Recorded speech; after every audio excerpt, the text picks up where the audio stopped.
राज्य सरकारकडून पात्र शेतकऱ्यांना 2 लाखांपर्यंत कर्जमाफीची घोषणा, तर पुण्यश्लोक अहिल्यादेवी होळकर शेतकरी कर्जमाफी योजनेची मुख्यमंत्र्यांकडून घोषणा। 27 सप्टेंबर 2025 पर्यंत कर्ज थकीत शेतकऱ्यांसाठी निर्णय, तर नियमित कर्जाची परतफेड करणाऱ्यांना 50,000ची मदत दिली जाणार। स्मार्टफोन नसलेल्या शेतकऱ्यांसाठी वसुधा मेसेज सेवा सुरू। मत्स्य व्यवसायासाठी 1240 कोटींचा निधी, तर मुख्यमंत्री ग्रामीण पशुधन संवर्धन योजनेसह बळीराजा शेतपाणंद रस्ते योजनेसही मान्यता।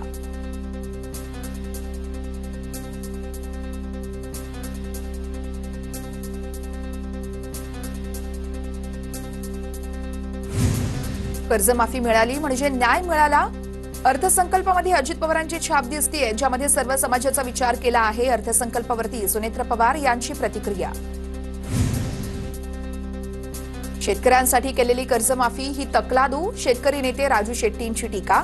सरकारने पुन्हा एकदा शेतकऱ्यांचा विश्वासघात केला। कर्जमाफी बँकांसाठी आहे की शेतकऱ्यांसाठी, राजू शेट्टींचा सवाल।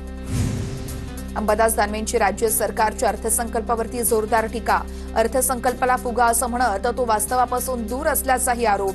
केवळ घोषणांचा पाऊस, त्यामुळे अर्थसंकल्प बळीराजा आणि सामान्य जनतेच्या डोळ्यात धूळफेक करणारा, अशीही दानवेंची टीका।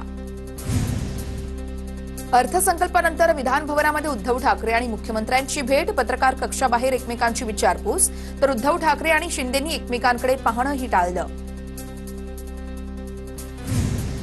मुख्यमंत्री बळीराजा शेतपाणंद रस्ते योजनेला मंजुरी। लोकवस्तीसोबत न जोडलेल्या वाड्या वस्त्या पक्क्या रस्त्यानं जोडणार। राज्यामध्ये 23,000 किलोमीटरचे रस्ते बनवणार। मुख्यमंत्र्यांची अर्थसंकल्पातून घोषणा। मुंबई पुणे नागपूरमध्ये 490 किमीची मेट्रो मार्गिका तयार करणार। दक्षिण मुंबईला समृद्धी महामार्गानं जोडणार। मुख्यमंत्री फडणवीसांची माहिती। वडाळा ते गेटवे ऑफ इंडिया भूमिगत मेट्रो सुरू करणार असल्याचीही माहिती। नाशिक कुंभमेळ्यासाठी प्राधिकरणाची स्थापना। एकात्मिक विकास आराखडा तयार झाल्याची माहिती। नाशिक विमानतळ तसेच रिंग रोड, बस स्थानक, रेल्वे स्टेशनचं काम पूर्ण करण्याचंही नियोजन। फडणवीसांची माहिती। सूक्ष्म लघु उद्योगांना राज्य सरकार आर्थिक मदत पुरवणार। इन्व्हेस्ट महाराष्ट्र हा डिजिटल प्लॅटफॉर्म तयार करणार असल्याची देखील मुख्यमंत्री फडणवीसांची माहिती। मुख्यमंत्री ग्रामीण पशुधन संवर्धन योजना सुरू करत आहोत, फडणवीसांची घोषणा। तर मत्स्य पशुधन योजनांमध्ये वाढ करण्यासोबतच मार्च 2026 पर्यंत मुख्यमंत्री ग्रामसडक योजनेची कामं पूर्ण करणार, फडणवीसांचं आश्वासन। रोहित पवार आज दिल्लीमध्ये केजरीवालांची भेट घेणार। इंडिया आघाडीच्या नेत्यांनाही भेटणार। दादांच्या अपघाताचा मुद्दा संसदेत मांडण्याची मागणी करणार असल्याचीही माहिती। मुंबईमध्ये भाजप नगरसेवकांच्या 2 दिवसीय अभ्यास वर्गाचं आयोजन। मुंबईच्या महापौर रितू तावडेंच्या उपस्थितीमध्ये आज आणि उद्या भाजपचे अभ्यास वर्ग असतील। सभागृहातील कामकाज, विविध विषय कसे मांडावेत यावरती मार्गदर्शन केलं जाणार आहे। जळगावचे माजी खासदार ठाकरेंच्या सेनेचे नेते उन्मेष पाटलांचा शिंदेंच्या सेनेत प्रवेश। उपमुख्यमंत्री एकनाथ शिंदेंच्या उपस्थितीमध्ये पक्षप्रवेश संपन्न। उन्मेष पाटलांनी ठाकरेंच्या शिवसेनेकडून विधानसभा लढवली होती।